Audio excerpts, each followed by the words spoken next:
assignments. So we have really four main assignments in this class, and we're going to start to go over them. Okay, but let's start at the beginning.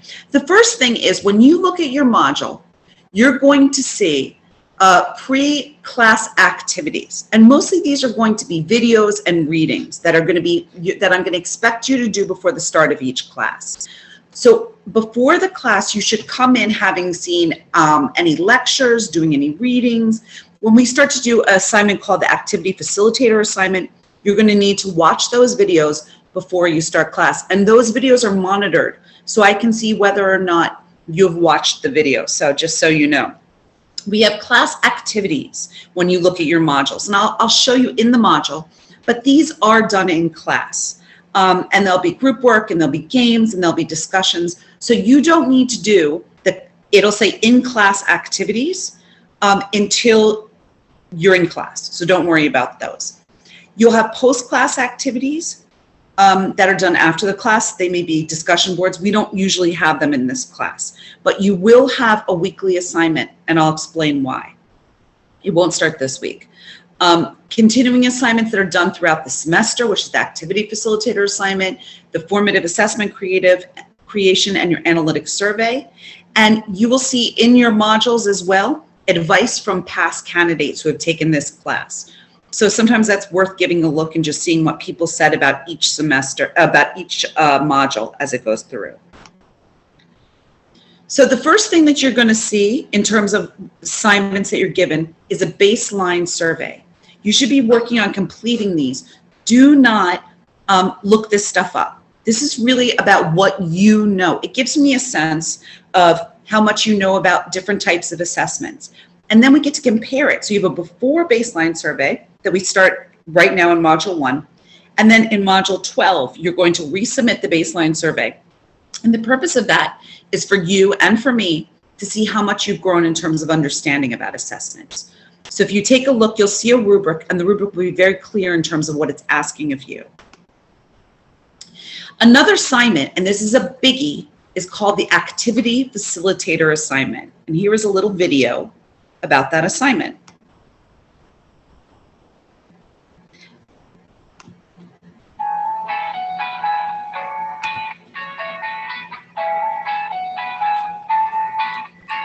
This is how to do an activity facilitator presentation. You will sign up for a topic to present either by yourself or in groups. This will be done in the first class. You will be responsible for researching the topic and creating a presentation on the topic to the group. You will create a PowerPoint of 10 slides at maximum, and you will turn it into Dr. Shapiro a week before the presentation is due. You will create a fun activity for the group to do that helps explain, illustrate, or assess what you will be taught. A week later or so, you will receive a grade.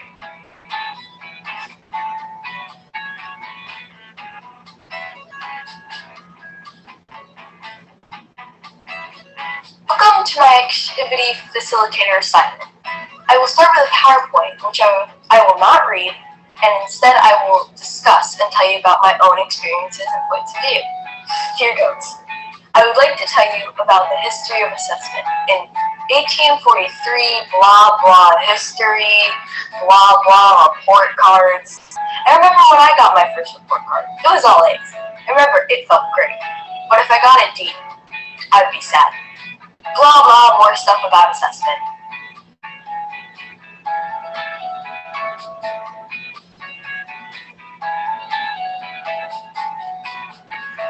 Here is my fun activity based on my presentation. If I were in class with you, I would tell you to take out your phones and go to soccernotes.com so I can assess what you learned in my presentation. You do not need to do this. You could do a turn and talk or draw pictures in a group. But I like online games, so here we go. Activity facilitator needs to create a PowerPoint. True. An activity facilitator should read their slides. False.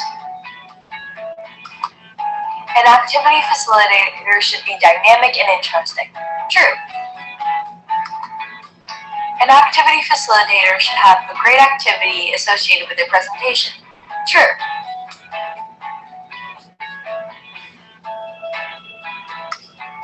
have fun, do a terrific project, and have a great semester.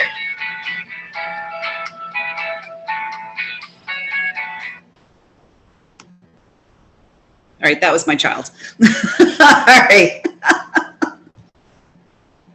So this is what it's about, is everyone is going to be responsible for doing an activity facilitator assignment. In Module 1, it's going to say, sign up for an activity facilitator assignment. You know what, I should walk you through this so you can see it. It's going to look a little bit different because I'm in teacher mode, but it'll give you a sense. Okay, so here we go. So I don't know if you can see it yet, but here's activity facilitator sign up. When you click this, it's going to take you to Sign Up Genius. These are all the different things that you can sign up for. Each one is going to require research. They are related to the module topic, but they are not, you are not given information about this. This is going to be with you and your partner are going to research these different topics, and you can pick different ones that you want to sign up for. You're going to create a little movie, you can do it on Zoom, you can do it on YouTube, whatever you want, presenting the information about the topic that you have signed up for. And it'll probably be about 10-15 minutes, and it's going to be an overview. The idea is not to read your slides. The idea is to make a dynamic presentation so that all your classmates can watch it. That's going to be posted in the module. So before class, everyone's going to watch that. When they come into class, you're going to lead an activity. So my kid was showing you, you could do a Socrates, you could do a Kahoot, you could do a Padlet, you could do drawing pictures and holding them up on the screen. Whatever it is you want to do, you will do for the class. And that will last about 10-15 minutes. So it's a way of presenting the information and then doing an activity with the information. The presentation is done before class, and it's given to me a week ahead of time. The activity is done at the beginning of class, and that is graded.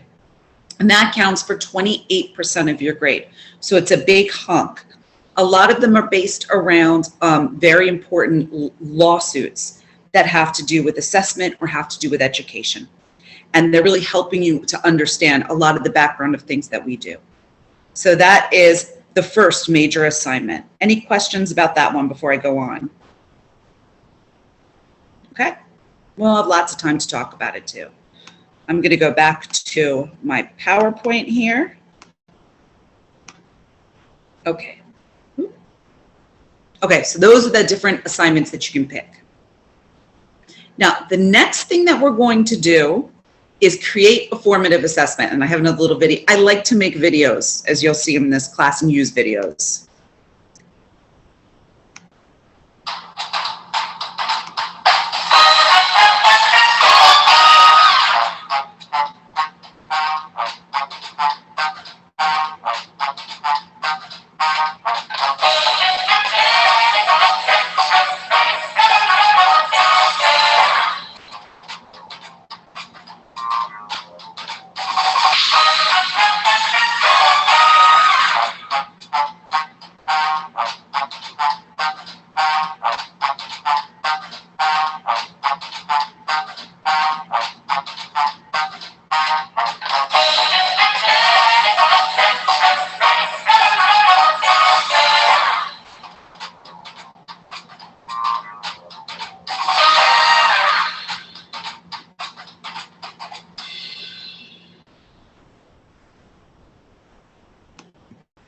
So obviously you're not going to eat your formative assessment at the end.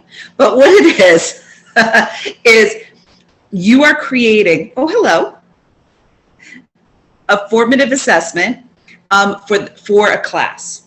And each module is going to teach you how to do something. So we're going to start out next week doing clear standards and learning targets. At the end of that, you're going to come up with the clear learning targets, and you're going to submit them in. And then I'm going to respond, and we'll go back and forth. So you do it section by section. So you're not going to be working on this too much. Each section is pretty small. But this way, by the end, you have a finished piece. And each one of these modules corresponds to what you're doing in class and how you'll build this assessment.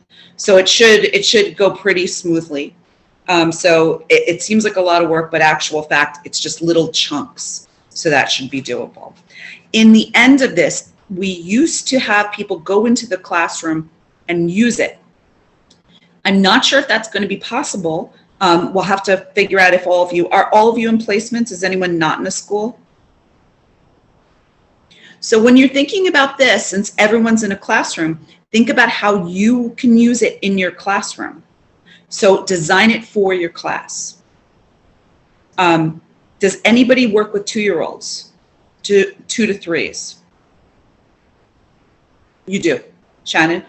Okay. So I'll work with you because you can do this with 2 to 3-year-olds as well. I know people tend to find that challenging, but there's a lot of really interesting assessments you can do with the little ones. And that's my specialty. I was a preschool director and teacher for about 25 years. So I had a lot of experience working with the little ones.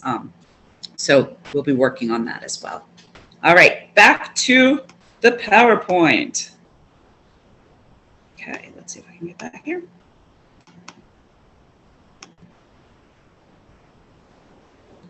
How do I get out of this?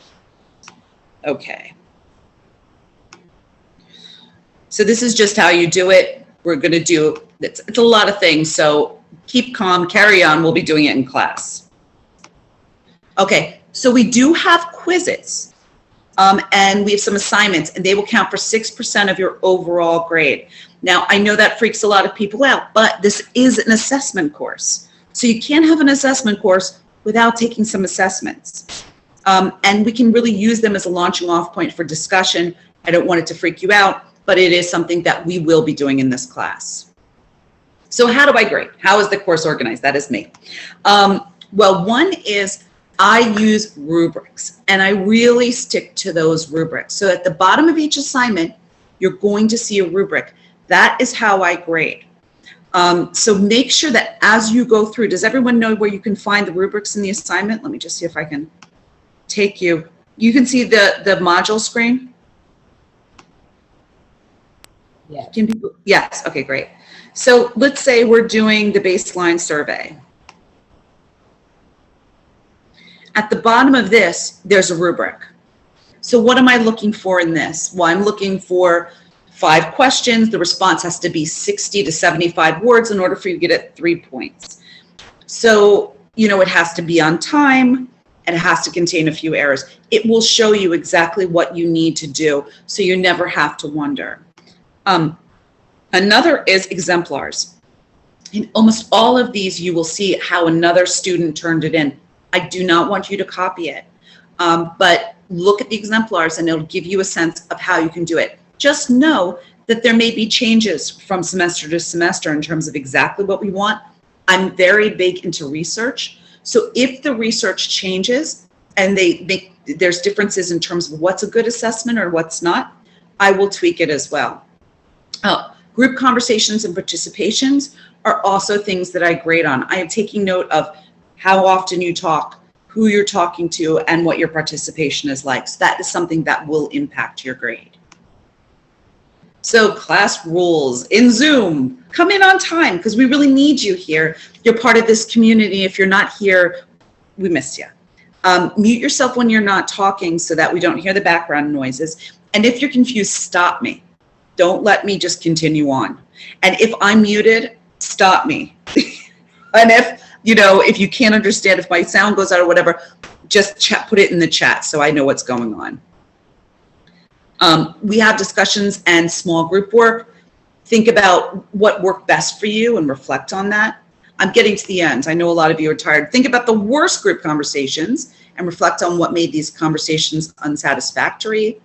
Think of 3 things that will help you and make sure that you're doing good things, that you're all talking with each other. One of the biggest things that I really don't like to see is when I give a question and everyone says, well, we're done. and they just sit around and take their phones out, or they're doing something else. This is an opportunity for you guys to talk to each other, to take a deep dive into the material.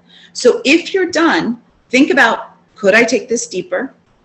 And think about, this is somebody worth networking with and talking to, and have a conversation with them. You can talk to them about what they're doing in class. You can talk to them about what they're doing next semester, but make sure those connections are going. So really utilize that group time, okay? All right, so what are we doing now?